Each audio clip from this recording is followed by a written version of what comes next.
7 feminine traits that trigger a man's deepest fears.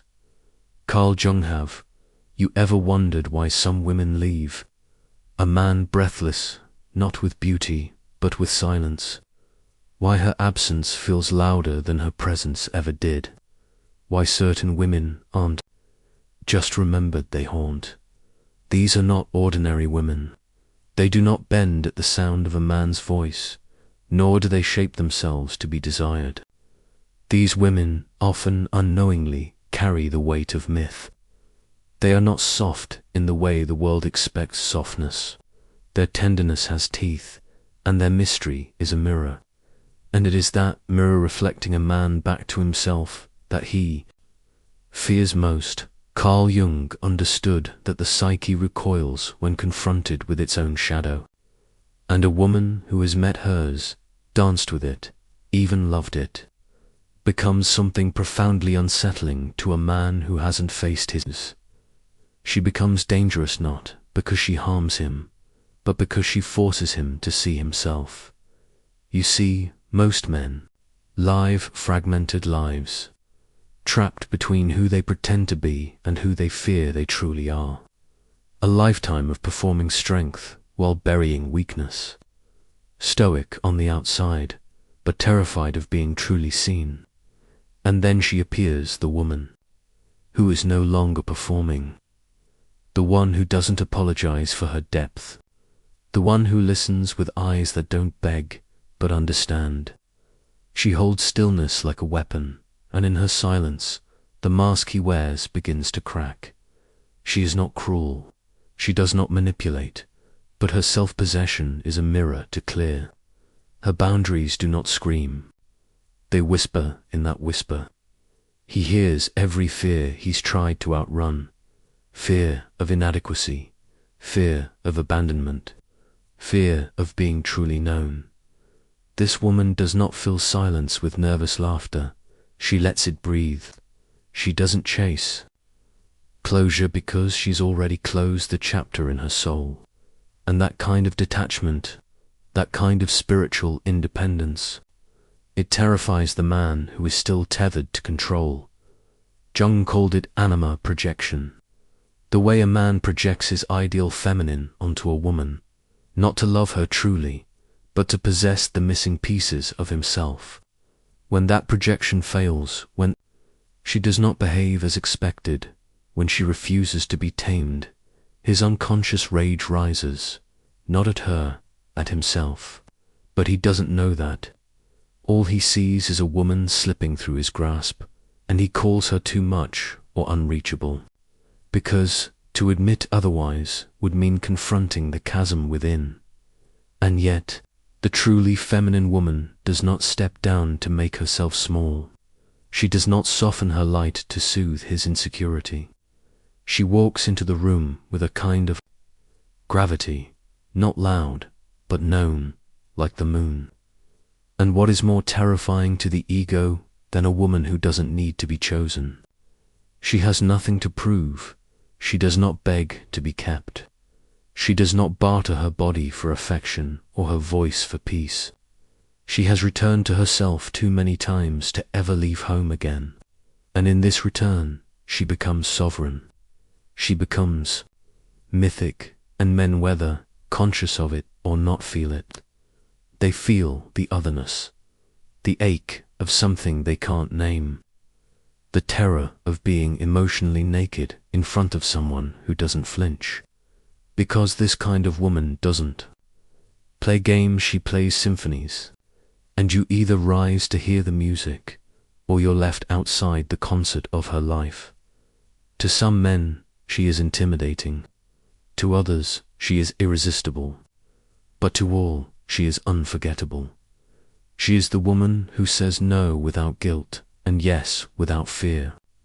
She leaves when her soul whispers, not when her ego screams. And when she loves, it is whole. It is raw, it is real. Which is why it terrifies those who have only known love as transaction. For this woman, intimacy is not accessed, is a privilege. Her attention is not guaranteed. Her affection cannot be bought. She is not the mother he wished he had, nor the fantasy he projected. She is real, and the realness, the sacred fire of her being, sets ablaze the illusions he's lived by. If you are her, or you are becoming her, understand this: your power will not always be welcomed, but it will always be felt. You do not need to scream to shake the ground. You do not need to be loud to be heard. The world is not used to a woman who owns her. Silence, and neither are men. And yet, the paradox deepens, because the very traits in a woman that awaken a man's deepest fears are the same ones that pull him in like gravity. He may retreat, he may resist, he may run, but something in his soul remembers the archetype she embodies, the initiator, the dark feminine, the mirror of transformation. Jung taught that every man carries the anima of the feminine within him, and every encounter with a woman who lives in her own fullness confronts him with that inner presence. If he has rejected her inside himself, he will reject her in the world. But if he is ready to evolve, she becomes his catalyst. She breaks the illusion of control. She dissolves the pedestal. She ruins the fantasy. And in doing so, she invites him, dares him to become whole. It is not a game. It is not manipulation. It is initiation. And most men are not ready, because she is not docile. She is not waiting to be saved. She is not built to decorate someone else's story. She is the story, and her very being threatens the fragile constructs of the man who seeks safety and dominance, predictability and performance. He may call her complicated, cold, too independent, but what he truly fears is her clarity, her ability to see through him, to strip away the armor of charm and performance, and ask with unspoken stillness, who are you when you are no longer pretending? Not every man can answer that. So instead, he projects, he deflects, he distances, he desires, then withdraws. One moment, he is captivated. The next, he is drowning in his own fear of unworthiness. Her very presence draws up his inner boy, one who longs to be mothered, soothed, adored without effort. But she is not here to mother. She is here to mirror. And that mirror doesn't flatter, it reveals. She reveals the cracks in his character, the shadow he hides behind success, the insecurity behind his power, the boy beneath the man. And two, the man who is not ready for truth. This feels like emotional death, because it is. The death of illusion, the death of ego, the death of the fantasy that he can possess what he has not earned. And she's this woman. This force she watches without judgment. She's been there. She knows the ache of meeting herself in the mirror. She knows what it means to descend into shadow and rise again, bloodied but awake. That is why she no longer plays small. She has nothing to prove and nothing to hide, and that is precisely why he cannot forget her. Even if he leaves, even if he chooses someone softer, someone quieter, someone less, confronting her echo remains. The memory of her independence, the calm in her boundaries, the weight of her gaze, the grace in her distance. She lives in his nervous system now, because she touched something no one else dared to, his soul, not with seduction, not with sweetness, but with depth, with truth, with presence. She didn't try to keep him. She didn't try to change him. She just saw him. And that is more terrifying than any rejection, to be seen without masks, to be seen beyond performance, to be met not with flattery, but with awareness. That is the wound she leaves behind, the sacred wound, and in that wound lies his opportunity. He can run from it. or he can grow from it. Because the woman who triggers his fears is not his enemy. She is his test. Will he rise? Will he descend and meet himself? Will he finally stop blaming women for the discomfort of being exposed? Or will he retreat into comfort, into fantasy, into the arms of a woman who will never challenge him to become anything more than what he already is? The choice is his, but the invitation was hers. But what does she carry that makes her presence so unmistakable, so threatening, yet so magnetic? It is the rare alchemy of feminine embodiment and spiritual detachment. She is not owned by her need to be needed. She does not orbit around approval, nor does she collapse under rejection.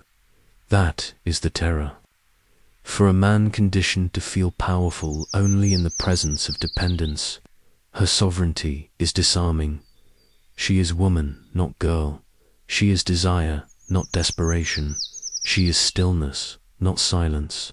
She speaks, not to be heard, but because truth is her home, and in this unwavering rootedness, she holds the sacred tension between closeness and distance, between passion and peace. This tension is where his ego starts to unravel. She is the initiatory flamecom, constant and merciless in the way fire always is, not personal, but pure Jung.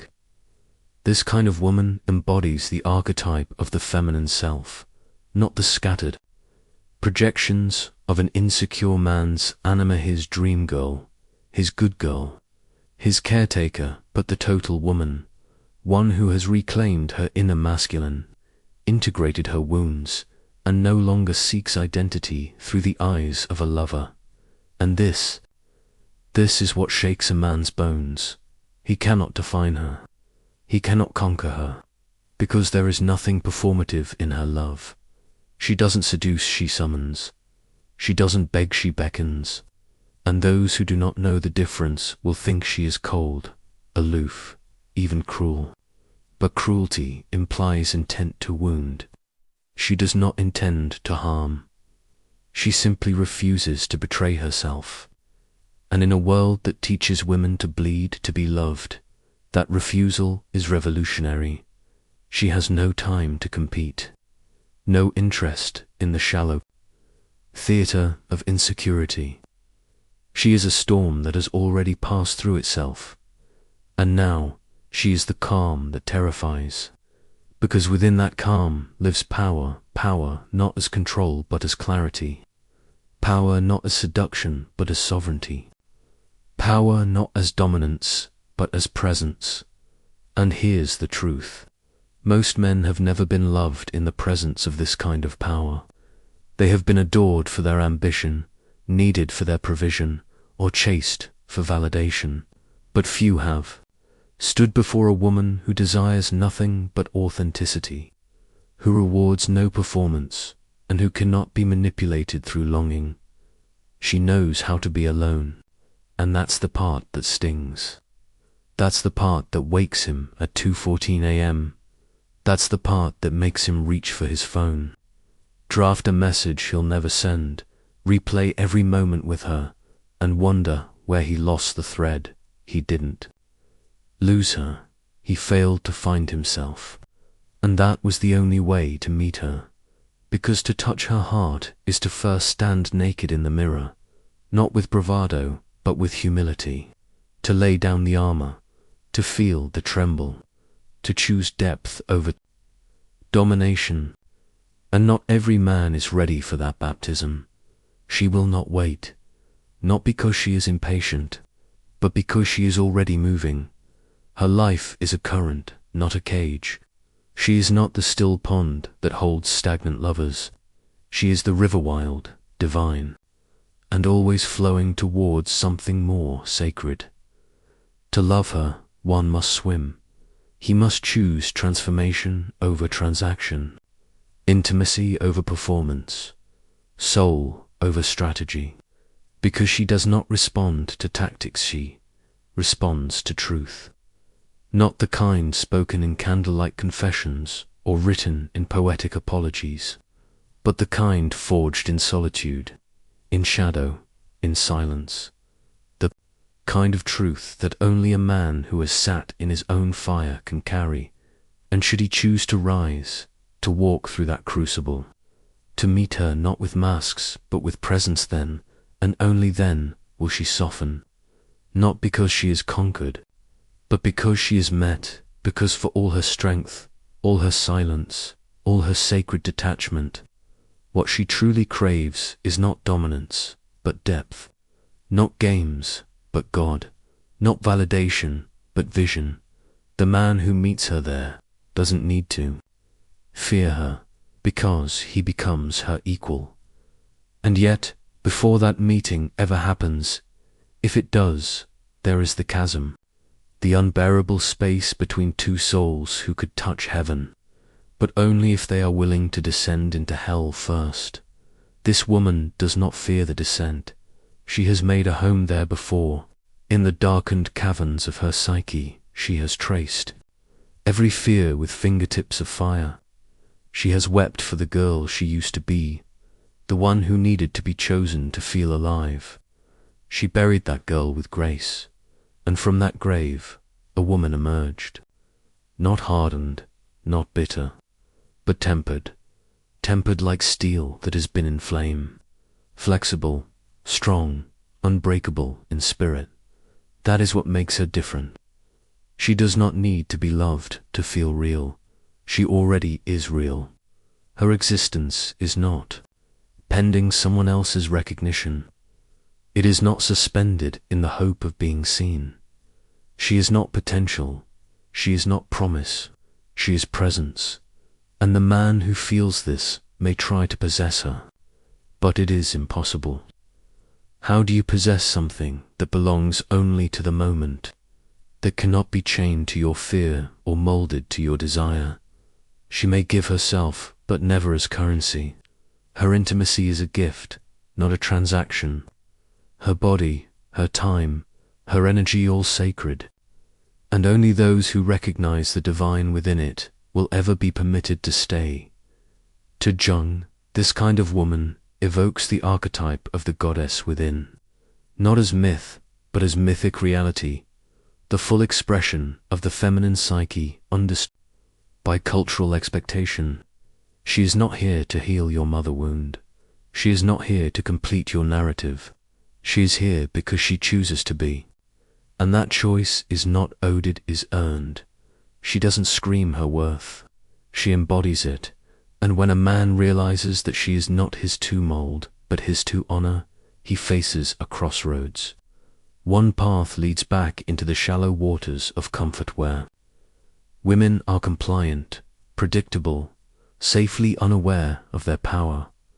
The other leads into the abyss, where he must change, where he must let go of conquest and learn the language of communion. That language is not taught. It is remembered, in stillness, in surrender, in the honest moment when he realizes that no amount of charm or dominance can replace presence. No amount of performance can replace purity of heart. This realization breaks something open in him. If he resists, it turns to resentment. He will call her names. He will twist the narrative. She's too difficult, he will say. She's too proud, too closed off, too self-centered. But in truth, she is simply free, free from the need to abandon herself to be loved. And that is the rarest thing of all.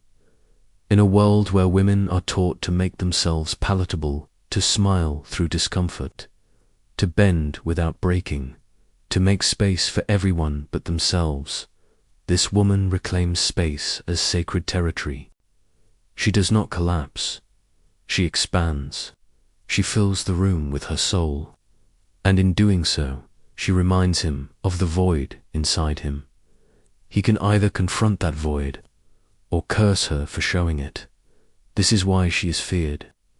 Not because she is dangerous, but because she is true. And truth, especially feminine truth, especially in a world not built to hold it, is revolutionary. She may walk alone, but never lonely, because the woman who has met her own soul never again depends on someone else to tell her who she is. And that kind of woman, she is not for every man, only the ones who have faced their own shadows, only the ones who can hold the fire without trying to control it, only the ones who can kneel without losing dignity, only the ones who want partnership, not possession, union, not use. She will not teach him this. She will not lecture or plead or explain. She will simply be, and that being will either awaken the God in him or send the boy running. But the irony is this: the more she lives in her truth, the more he is drawn to her, even when he cannot name it, even when it disturbs his comfort, even when his ego recoils. Something ancient stirs within him, something older than desire, older than logic, a remembrance, a soul-deep knowing that he has met someone who cannot be caged. Because she is rooted in something larger than herself, she lives not by the clock of society, but by the rhythm of her inner world, her cycles, her intuition, her knowing. She can sense what is not said. She hears the tremble beneath his words. She feels the tension in his stillness. And that knowing in spoken, effortless rattles the man who is used to hiding behind carefully constructed identities. She does not ask for explanations. She feels. And it is this very sensitivity, often dismissed as fragility, that becomes her blade. The most feared women are not loud. They are clear, and clarity is what the false self cannot survive. The man who has built his worth on applause cannot withstand her gaze. The man who thrives on being needed cannot stand a woman who meets her own needs. She threatens the scaffolding of his identity, not by attacking it, but by not relying on it, and that, in itself, is a kind of spiritual confrontation. This woman's existence asks one question: can you meet me where I am, without shrinking me to where you're comfortable? Most cannot. And so, they reduce her. They label her. They attempt to box her spirit in language too small for her presence. Too much, too intense, too guarded, too masculine. But she is none of those things. She is simply untamed. She has gone into the wilderness of herself and returned with nothing less than sovereignty. And she will not trade that for the illusion of love. In the old myths, she would be called the sorceress, the wild woman, the one who lives on the edge of the forest, feared by those who never understood her magic. But Jung would call her something else: the individuated feminine, a woman who has walked through shadow and brought back her own soul. And this terrifies the uninitiated masculine, because she cannot be seduced by surface. She listens for substance. She does not fall for titles, for gestures made to impress. Her soul drinks only from authenticity. And the man who has not tasted his own truth will find her insatiable, because he cannot feed her what he does not yet possess. She is not hungry for attention. She is hungry for depth. And in that hunger, she becomes mirror and muse, destroyer and deliverer. Many men will touch her body. Few will reach her soul. Fewer still will know what to do with it. But she is not waiting. That's the truth that turns his stomach at night. She is not waiting for him to choose her. She is not waiting for him to wake up. She has already chosen herself. And once a woman chooses herself, her life begins to bloom in terrifying, beautiful ways. She writes her own script. She dances in her own rhythm. She grieves and rejoices without performance. And because of that, he feels her absence more than he ever felt her presence. She becomes the space between his thoughts, the breath he holds before sleep, the memory that returns in moments of failure and silence. She was not his lesson. she was his invitation. And whether he took it or not, she already walked on. Because the woman who has met herself no longer begs for someone else to catch up. She does not fight for space in someone's life. She makes space in her own for what aligns and what doesn't. It falls away like leaves in autumn without drama, without bitterness, without clinging. Not because she doesn't care, but because she has learned that anything forced isn't love. It's fear in disguise, and she has made a vow to never again abandon herself in the name of love.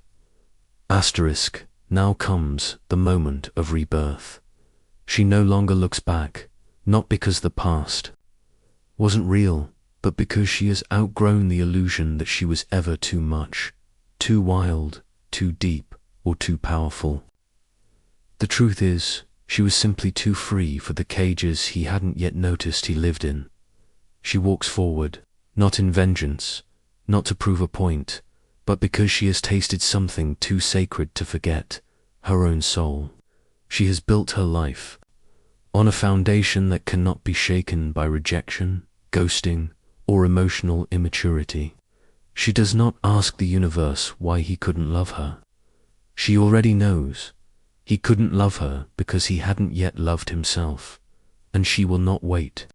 For a man to do work, she had the courage to begin long ago.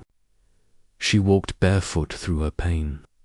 She faced the shame, the ache, the long nights of wondering if she was unlovable only, to realize it was never about her value. It was always about their readiness. And now she is no longer available to those who need a mirror but don't want to see. She is not entertainment, not validation, not therapy. She is a force. She understands that to be fully seen is to be feared by those who have not yet seen themselves. And she no longer takes that fear personally. It's not rejection, it's protection. The universe will not let her be held by hands that tremble at the sight of her fire. And what is her fire? It is not aggression, not superiority. It is purity. It is the clean flame of self-possession. It does not burn to destroy.